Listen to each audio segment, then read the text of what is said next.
नंदी कैसे बने भगवान शंकर के अति प्रिय गण। शिलाद मुनि ने एक अयोनिज व मृत्युहीन पुत्र की प्राप्ति के लिए कठोर तप किया। देवराज इंद्र ने प्रसन्न होकर उनसे वर मांगने को कहा।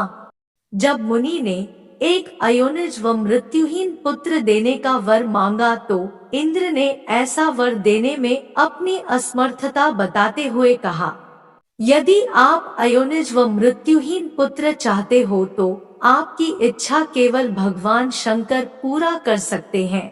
देवराज इंद्र की बात मानकर शिलाद मुनि भगवान शंकर की घोर तपस्या करने लगे।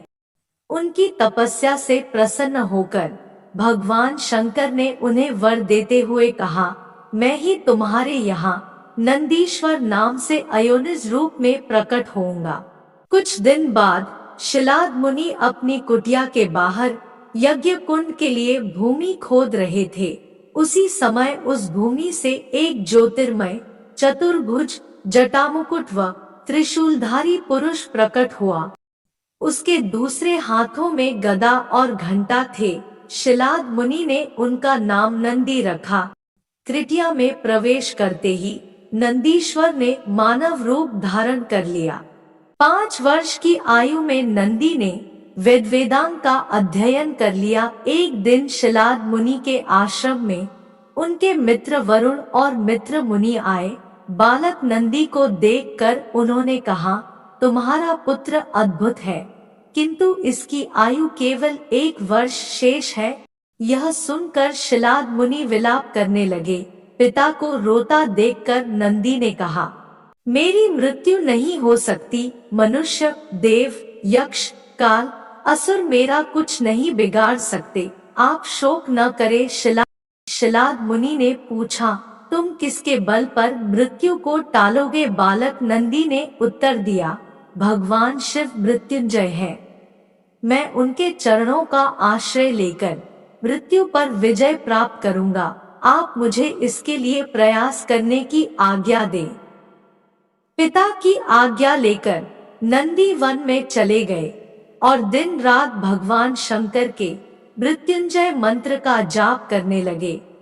उनका चित्त अखंड रूप से भगवान शंकर में लगा हुआ था। उनके घोर तप से प्रसन्न होकर भगवान शंकर पार्वती प्रकट हो गए। भगवान शंकर ने नंदी से कहा, वत्स, तुम्हें मृत्यु भय कहाँ है?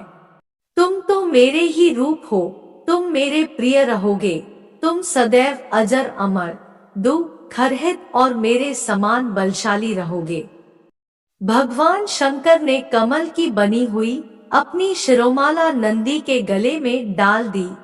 माला के गले में पड़ते ही नंदी शिव के समान त्रिनेत्र और 10 भुज हो गए। भगवान शंकर ने अपनी जटा के जल से नंदी का अभिषेक किया और पार्वती जी की ओर देखकर कहा, आज से यह नंदीश्वर मेरे समस्त गणों का प्रमुख हुआ।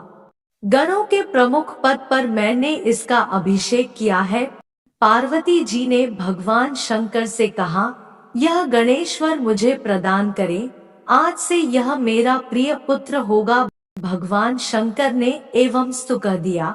भगवान शंकर ने नंदी को नित्य अपने समीप रहने का वर देते हुए कहा, नंदीश्वर, तुम अपने पिता और पितामह के साथ सदा मेरे प्रिय, विशिष्ट, परम ऐश्वर्य से युक्त, महाधनुर्धर, अजेय व सदा पूज्य होोगे। जहाँ मैं रहूंगा वहाँ तुम रहोगे और जहाँ तुम रहोगे वहाँ मैं भी रहूंगा। साथ ही उनके पिता शिलाद मुनि को भी भगवान शंकर ने अपना गणाध्यक्ष नियुक्त कर दिया।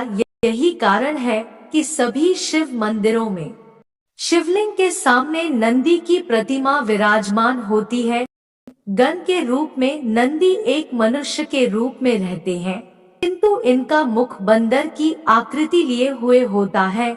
जब ये भगवान शंकर के वाहन के रूप में होते हैं तब इनका रूप बैल का हो जाता है।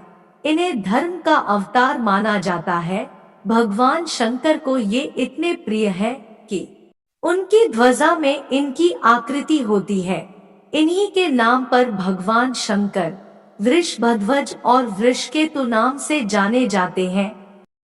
जब नंदीश्वर ने दिया रावण को शाप, एक बार राक्षसराज रावण कुबेर से छीने हुए पुष्पक विमान में बैठकर कैलाश पर्वत पर गया। वहां पर नंदीश्वर पहरे पर थे। रावण अपने पराक्रम की डींगे मारने लगा। नंदी ने कहा, तुम और मैं दोनों शिव के उपासक हैं, इसलिए तुम्हारा डींगे मारना मुझे अच्छा नहीं लग रहा है। पराक्रम तो हमारे आराध्य का प्रसाद है। रावण बोला, तुम मेरे समान शिव के आराधक नहीं हो, क्योंकि तुम्हारा मुख मेरे समान न होकर वानर समान है। नंदी ने कहा, भगवान शंकर तो मुझे अपने जैसा रूप प्रदान कर रहे थे, परंतु मैंने यह सोचकर कि सेवक का स्वामी के समकक्ष होना उचित नहीं है, वानर का मुख मांग लिया। इससे अपने में अभिमान नहीं आता है। अभिमानी, दंभी, परिग्रही व्यक्ति भगवान शंकर की कृपा प्राप्त नहीं कर सकता। रावण बोला, तुम्हें वानर मुख क्या मिला? तुम्हारी बुद्धि भी वानर बुद्धि हो गई है। मैं बुद्धिमान हूँ, मैंने भगवान शिव से 10 मुख मांगे हैं। अधिक मुखों से शिवजी की अद्भुत स्तुति की जा सकती है। तुम्हारे इस वानर के समान मुख से क्या होगा? रावण की उपहासपूर्ण बातें सुनकर नंदी ने उसे शाप देते हुए कहा, सारे संसार को रुलाने वाले रावण, मैं तुझे श्राप देता हूँ कि जब कोई तपस्वी श्रेष्ठ मानव वानरों के साथ मुझे आगे करके तुम पर आक्रमण करेगा, तब तुम्हारी मृत्यु निश्चित है। तुम्हारे ये सब सिर भूमि पर कट कट कर धूल धूसरित हो जाएंगे। नंदी की बात सुनकर सभी देवता बहुत प्रसन्न हुए।